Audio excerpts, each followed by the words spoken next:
ఒకవైపు దేశమంతా స్వచ్ఛ భారత్ మిషన్ అంటూ స్వచ్ఛ భారత్ వైపు వెళ్తుంటే షాద్నగర్ మున్సిపాలిటీ పరిధిలో మాత్రం అలాంటి స్వచ్ఛతకు పేరే లేకుండా పోతుంది.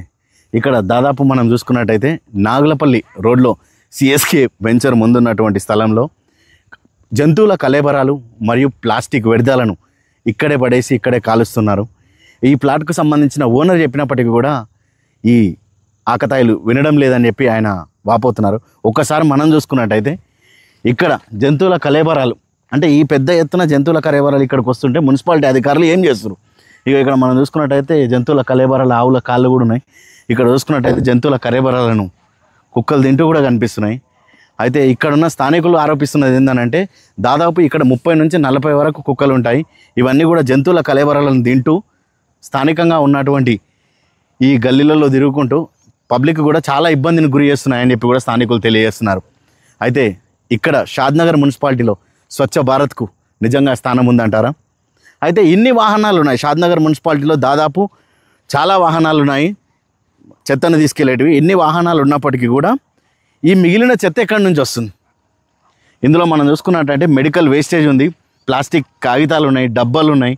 ఇవన్నీ పక్కన పెట్టేస్తే జంతువుల కళేబరాలను తగలబెట్టడానికే ఈ ప్లాస్టిక్లన్నీ వేసి కూడా తగలబెడుతున్నారని చెప్పి స్థానికులు ఆరోపిస్తున్నారు. అంటే ఇక్కడ పెద్ద ఎత్తున మనం చూసుకోవచ్చు ఈ వేస్టేజ్ అంతా కూడా జంతువుల కళేబరాలదే.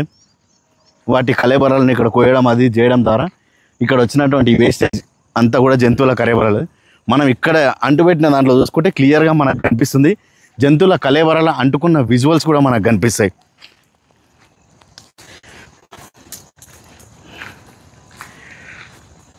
ఇక్కడ క్లియర్గా చూసుకున్నట్టయితే జంతువుల కళేబరాలు తగలబెట్టిన విజువల్స్ కూడా మనకు కనిపిస్తాయి. ఇగో ఇవి జంతువుల కళేబరాలు తగలబెట్టినాయి.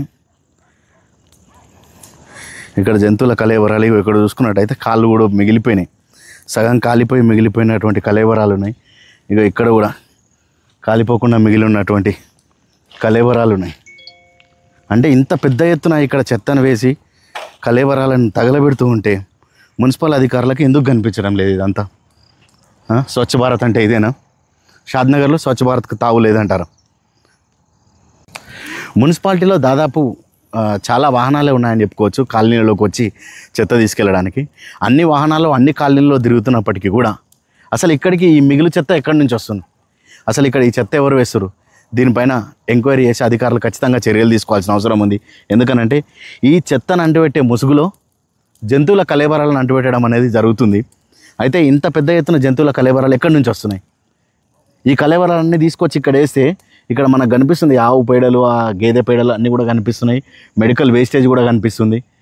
ఆ కళేబరాలను ఇక్కడ పడేయడం ద్వారా దాదాపు 30 నుంచి 40 కుక్కలు ఇక్కడ వచ్చి ఆ కళేబరాల మాంసాలను తింటూ కుక్కలు పిచ్చిలేసి కాలనీలోకి వచ్చినప్పుడు చిన్నపిల్లలపైన దాడులే చేస్తాయి. కాబట్టి ఇలాంటి ఈ చెత్త వ్యాపారం చేస్తూ చెత్తను అంటుపెట్టే ముసుగులో జంతువుల కళేబరాలను అంటుపెడుతున్నటువంటి కేటుగాళ్లపై మున్సిపాలిటీ వాళ్ళు ఎలాంటి చర్యలు తీసుకుంటారన్నది వేచి చూద్దాం.